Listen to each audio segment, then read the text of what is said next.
Film release होने से पहले जो है इंटरनेशनल फिल्म फेस्टिवल में फिल्म जा चुकी है और लोग ढेर सारा पसंद भी आ रहा है, ढेर सारे अवार्ड्स भी हमने देखा पोस्टर पे है। तो क्या फीलिंग होती है जब भी फिल्म रिलीज होने से पहले इतना सब कुछ फिल्म को लेकर पॉजिटिव वाइब्स होती है, क्या टेक होता है एक्टर ऐसा? 23 इंटरनेशनल फिल्म फेस्टिवल में जा चुकी है, बहुत सारे अवार्ड ले चुकी है फिल्म, बहुत सारे दर्शक इसे देख चुके हैं बाहर में अंतर्राष्ट्रीय स्तर पे, बहुत सारे लोगों ने, बहुत बड़ी सारी चर्चाएं हुई, उसमें लोगों ने भाग लिया, फिल्म के बारे में बातें की, फिल्म ने उनको प्रभावित किया, फिल्म ने उनको झकझोरा, फिल्म जो है फिल्म ने उनको बहुत दिनों तक नहीं छोड़ा, बहुत सारे इस फिल्म के बारे में आर्टिकल्स लिखे गए, बहुत सारी बातें की गई और आज ये फिल्म यहाँ पे आ रही है। तो जाहिर सी बात है कि आप इस तरह की फिल्म को लेकर के बहुत उत्सुक होते हैं और बहुत ही उत्साहित होकर के आप उसका प्रचार प्रसार करते हैं, क्योंकि एक कहीं ना कहीं आप श्योर होते हैं और एक कॉन्फिडेंस होता है कि जब पूरे विश्व में लोगों ने जब इतना सराहा है फिल्म को, इतनी चर्चाएं की हैं, इस पर इतनी बातें की हैं, इसके एक एक छोटे छोटे एलिमेंट को लेकर के लोगों ने बहस किया है, इस पे वाद संवाद किया है, तो आपकी उत्सुकता और आपका उत्साह दोगुना हो जाता है जब उसी फिल्म को आप अपने दर्शक के लिए लेके आ रहे होते हैं। एक उसमें गर्व बहुत होता है, क्योंकि आप जब बाहर में आपकी फिल्म दिखाते हैं तो सिर्फ आप एक प्रोडक्शन कंपनी या एक फिल्म के हिस्सा नहीं होते हैं, बल्कि अपनी पूरी इंडियन फिल्म इंडस्ट्री को आप रिप्रेजेंट कर रहे होते हैं। तो एक गर्व के साथ हम इस फिल्म को पेश कर रहे हैं लोगों के सामने कि देखिए आप ही की फिल्म, आपके देश की फिल्म ने जो बाहर में जाकर के इतने सारे सम्मान लिया है, वो हम आपके पास लेकर के आ रहे हैं। आप आइए, देखिए और आप भी इस बातचीत में हिस्सा लीजिए, आप भी इसे सराहिए। ये आपकी कहानी, हमारी कहानी, हम सबकी कहानी। वही जो, हाँ, इंटरनेशनल लेवल पर अगर आप देखें तो एक यकीन भी हो जाता हमें जब हम एक फिल्म करते हैं, परफॉर्म करते हैं, बनाते हैं, प्रोड्यूस करते हैं, तो जब उसे सराहा जाता है इंटरनेशनली, जब विश्व में लोग इसे पसंद करते हैं, देखते हैं, बहस होता है उसके ऊपर, जब हम लाते हैं उससे, तो एक यकीन हमें रहता है कि हम यहाँ पर जब लाएंगे तो दर्शक जो हैं विश्व भर में इंसान ही होते हैं, तो अगर एक जगह पर लोग इसे पसंद करेंगे तो यहाँ भी वो पसंद होगा ही, लोग देखेंगे इसे आकर। उम्मीद कुछ बढ़ जाती है मनोज जी, या प्रेशर कुछ बढ़ जाता है इंटरनेशनल लेवल के बाद? इंडिया में 7 सितंबर को फिल्म आ रही है, 7 सितंबर को आ रही है, वो हमारी उम्मीद तो नहीं, लेकिन हम ये आशा करते हैं कि बहुत सारे लोग इस फिल्म को देखेंगे। इस एक पीस ऑफ आर्ट है, एक सिनेमैटिक एक्सपीरियंस है, एक ऐसा अनुभव है जिसे लोग बहुत सालों तक भुला नहीं पाएंगे। यही उम्मीद रहती है कि ये फिल्म लोगों को इतना प्रभावित करे कि बहुत सालों तक लोग इस पे बात करें, बहुत सालों तक इसको याद रखें, इसके अलग अलग पहलू पे बातचीत करें। हमारी उम्मीद यही रहती है, और ज़्यादा उम्मीद एक कलाकार करता नहीं है कि कहीं ना कहीं उसकी जो कला है, उसने जो रचा है, उस पर बहुत सारी बातचीत हो और बहुत सारी चीज़ों को, आपके अंदर की चीज़ों को झकझोरे, और यही ये फिल्म करती है और यही इसने किया है विश्व के स्तर पर। नीरज जी, इंडियन सिनेमा से 7 सितंबर से ऑडियंस से क्या एक्सपेक्टेशन रखते हैं आप अब जब आएगी, क्योंकि इंटरनेशनल लेवल पर काफ़ी अप्रिशिएट की गई है? ऑडियंस से हम एक्सपेक्ट नहीं कर सकते हैं, ऑडियंस हमसे एक्सपेक्ट करती है कि हम उन्हें क्या दें। तो ये तो ज़रूर है कि हम यकीनन ये आएंगे, देखेंगे इस चीज़ को, और हम चाहते भी कि जिस तरह से लोगों ने देखा है विश्व भर में, उसी तरह से यहाँ भी इसे सराहा जाए, इसे लोग देखें, इसको पसंद करें। जी मनोज जी, ट्रेलर हमने देखा काफ़ी डिफरेंट है ये इस फिल्म का, तो अब थोड़ा सा आपके कैरेक्टर के बारे में जानना चाहिए। जितना हमने ट्रेलर में देखा है, आप कैमरे लगाते हैं, काफ़ी जासूसी करते हुए नजर आ रहे हैं, आप बताइए आपके कैरेक्टर के बारे में। जी, मेरे कैरेक्टर का नाम खुदूस है। एक ऐसा व्यक्ति जो हमेशा कुछ ना कुछ तलाशता रहता है, उसके दिमाग में एक नहीं हज़ारों बातें चल रही होती हैं और सारी बातें एक दूसरे से टकरा रही होती हैं। वो एक ऐसा व्यक्ति है जो बाहरी दुनिया में जाना नहीं चाहता है, बाहरी दुनिया से घबराता है, वो अपने बंद कमरे में रहता है, लोगों को उसका शौक है कि लोगों के घरों में सीसीटीवी कैमरा लगाता है। वो इलेक्ट्रिशियन है तो उसे वो सीसीटीवी कैमरा लगाना आता है, लोगों को घरों में कैमरे लगा के उनकी हरकतें, उनकी गतिविधि देखता रहता है। और वहाँ पर उसे बच्चे की चीख सुनाई देती है और वो चीख उसे परेशान करती है। उस बच्चे को उसके बाप के प्रताड़ना से, यातना से बचाना चाहता है और पूरे फिल्म में उस बच्चे को ढूंढता रहता है कि वो बच्चा है कहाँ, ताकि उस बच्चे को उस यातना से, उस तकलीफ से बचाया जा सके। मैं इस बच्चे का बाप का किरदार निभा रहा हूँ।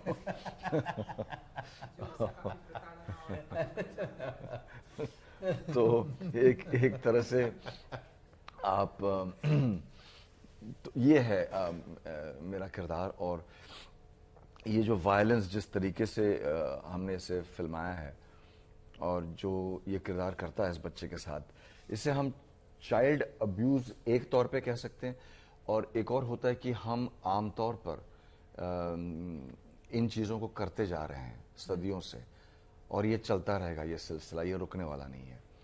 तो इसको एक तरीके से एड्रेस किया गया है फिल्म में इस किरदार के ज़रिए जो हम कर रहे हैं। इससे ज़्यादा मैं कुछ बताना नहीं चाहता हूँ ताकि आप फिल्म देखें। और क्योंकि ये बिल्कुल सही कह रहे हैं, ये साइकोलॉजिकल ड्रामा है। हाँ। इसमें ये फिल्म एक प्याज की तरह से है, हर परत, एक परत के नीचे कौन सी दूसरी परत है उसके बारे में आपको धीरे धीरे पता चलता है और धीरे धीरे कहानी खुलती जाती है। तो इसलिए एक बड़ी बढ़िया पीस ऑफ राइटिंग है जिसे दीपेश जैन ने लिखा है, और हम उसका मजा किरकिरा कर देंगे अगर हम आपको बता देंगे कि प्याज के अंत में क्या है, मजा किरकिरा हो जाएगा आपका। नीरज जी, जैसा कि हम सभी, आपने भी बताया, फिल्म के जरिए भी मैसेज है, चाइल्ड अब्यूजिंग की प्रॉब्लम कई टाइम से चलती आ रही है, सोशल मीडिया पे भी हम कई बार देखते हैं ये साइड। क्या मैसेज होगा आपका लोगों के जरिए कि हम चाइल्ड को जो इस तरह से अब्यूज करते हैं, प्रॉब्लम में देते हैं, लेकिन कुछ एक पेरेंट्स कहते हैं हम तो अपने बच्चों को एजुकेशन दे रहे हैं। हाँ। ये उनके नज़र में चाइल्ड अब्यूज, लेकिन ये देखा जाता है चाइल्ड अब्यूज सिर्फ एक ही पहलू है इसमें, ये इसके बारे में नहीं है। ये अपने आप में एक साइकोलॉजिकल ड्रामा है। ये एक इंसान के बारे में जो मनोज निभा रहे हैं उस किरदार को। और मैसेज, ये मैसेज देने वाली बात नहीं है मेरे ख्याल से। ये जैसे मैंने कहा सदियों से ये चला आ रहा है, तो इसमें मैसेज कुछ नहीं दे सकते, लेकिन आप जो अनुभव करेंगे इसे देखकर, वो अपने आप में ही वो अनुभव, वो एहसास जो आप उस वक्त महसूस करेंगे फिल्म को देखकर, वो अपने आप में एक मैसेज है। जी, उस बच्चे के साथ में कैसा रहा एक्सपीरियंस? क्योंकि हमने सुना है कि उसे किसी एनजीओ से लाया गया है, वो कहीं कोई एक्टर नहीं है, कहीं कुछ उसका ऑडिशन नहीं दिया गया, उसे एक एनजीओ से लाया गया, तो कैसा रहा एक्सपीरियंस आप लोगों का उस वक्त? बच्चे के साथ मेरा एक भी सीन नहीं है। सारे सीन्स मेरे ही हैं। मेरे सीन हैं, कितने हैं, क्या हैं, ये तो फिल्म देख के आपको पता चलेगा। हाँ। लेकिन ये सारे सीन्स इनके हैं। हाँ, तो मेरे साथ ही सारे उसके सीन्स थे उस बच्चे का। और सीन्स करते हुए भी बड़ा दुख होता था उस समय, क्योंकि आप इस तरह से जब आप किसी भी बच्चे पर हाथ उठाते हैं या कुछ भी करते हैं, वायलेंस के कोई भी एक्ट आप करते हैं, तो दुख तो ज़रूर होता है। और चूंकि ये बच्चा जो है हकीकत में घर से भागा हुआ बच्चा है, सलाम बालक ट्रस्ट में भी है वो। और जब हम ये सीन्स कर रहे थे तो उसकी आंखों में कई सारी चीज़ें आप देख सकते हैं, उसकी पूरी ज़िंदगी आप देख सकते हैं, और वो बड़ा डिस्टर्बिंग होता है जब आप देखते हैं उससे। तो जब सीन्स भी जब आप कर रहे हैं, हाथ भी जब आप उठा रहे हैं, जब वो आपको देखता हुआ, वो अपनी नमी आंखों से आपको देखता हुआ, बच्चा जब आपको देख रहा है, उस वक्त आप जो करते हैं परफॉर्म, उससे वो बड़ा ही वो अजीब सा होता है। वो मतलब आपको तब लगता है कि कैमरा ऑन है तो मैं परफॉर्म तो करूँगा ही, मेरा ये पेशा है, मेरा ये काम है करना।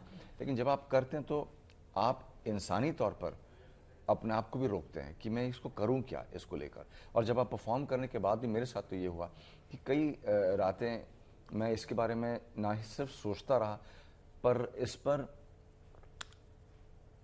विचार भी करता रहा कि इसको लेकर मैं क्या खुद कर सकता हूं और कहां तक इसको लेकर मैं जा सकता हूं, क्योंकि ये है, ये हकीकत है दुनिया भर में, खासकर हमारे देश में।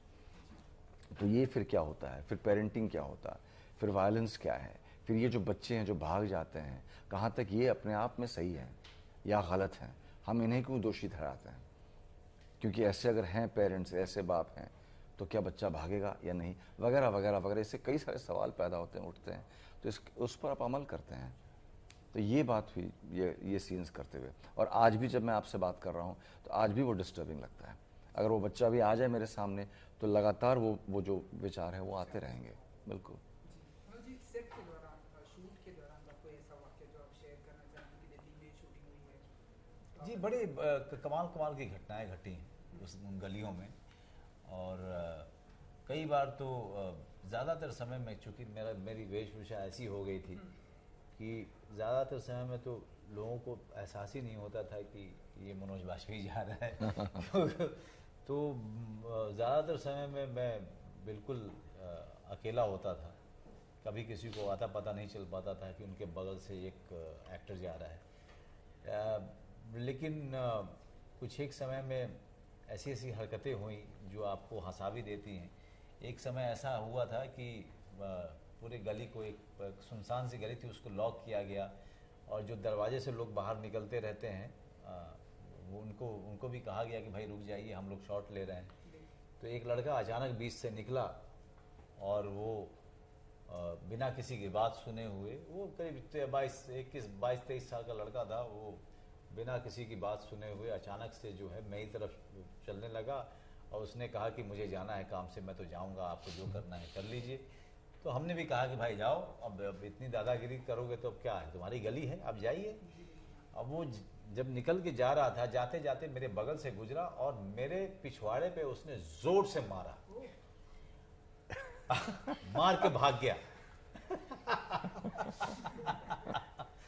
तो उतनी देर वो घर से जो निकला था वो फ्रस्ट्रेशन में आ गया था कि मुझे इस एक्टर से मिलने नहीं दिया जा रहा है, तो मैं और कुछ करूं चाहे नहीं करूं, उसको मारूंगा जरूर। और देखिए हम चाइल्ड अब्यूज की बात करते हैं। जी।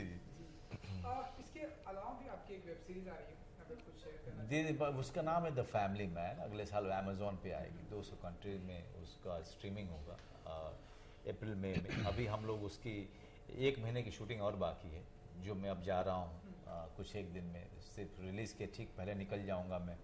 लेह लद्दाख और कश्मीर उसकी शूटिंग बाकी है, बाकी मुंबई की शूटिंग सारी हो चुकी है। आपकी वेब सीरीज ने तो तहलका मचा दिया है। लोगों को पार्ट 2 का भी इंतजार है। इवन हमारे कैमरामैन भी कह रहे हैं कि भाई जरा ये जरूर पूछना कि पार्ट 2 कब आएगा और क्या कुछ सीक्वेंस होगा उसमें। तो चलिए, आपके कैमरामैन को मैं कह देता हूँ कि पार्ट 2 आने ही वाला है, लेकिन कब और कैसे और उसके सीक्वेंसेस क्या होंगे ये तो मैं रिवील नहीं कर सकता इस वक्त। लेकिन हाँ है, पार्ट 2 है, इसका सीजन 2 है।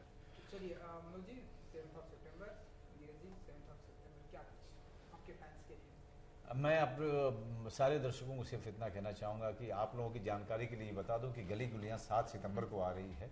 एक ऐसी फिल्म जो विश्व भर में चर्चा का विषय रही है, वो आपकी फिल्म है, आपके देश की फिल्म है। और विदेश में वाहवाही बटोरने के बाद, इस पर सारी चर्चा करने के बाद, बहस का केंद्र होने के बाद आपके देश में आ रही है। तो आप सब अपने परिवार, अपने पूरे परिवार के साथ इस फिल्म को ज़रूर देखिए। बहुत अच्छी कहानी है, बहुत अनोखी कहानी है। इस फिल्म को आप आप देखने के बाद बहुत दिनों के बाद तक इसे आप भुला नहीं पाएंगे। तो ज़रूर जाएं, एक अनुभव लें और इस पे ज़रूर सोचें और आशा करते हैं कि आपको एक नई कहानी से रूबरू कराएगी, अवगत कराएगी और इस पे आप बहुत दिनों तक बात भी करेंगे। एक बड़े पर्दे पर एक बहुत ही अलग सा अनुभव होगा आपको। बिल्कुल। Thank you. Thank you. बहुत बहुत शुक्रिया।